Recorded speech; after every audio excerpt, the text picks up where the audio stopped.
तने बता दे सोना हाउ केकरा घर के। अरे भरत नहीं खे पेट तनी देखे दजी भर के।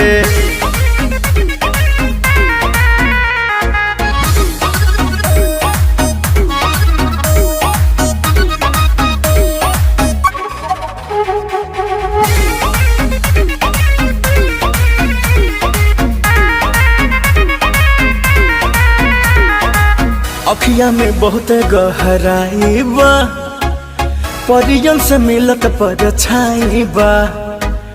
सादगी भी मारत बड़वे जान हो, खुदा के बहम पे एहसान हो।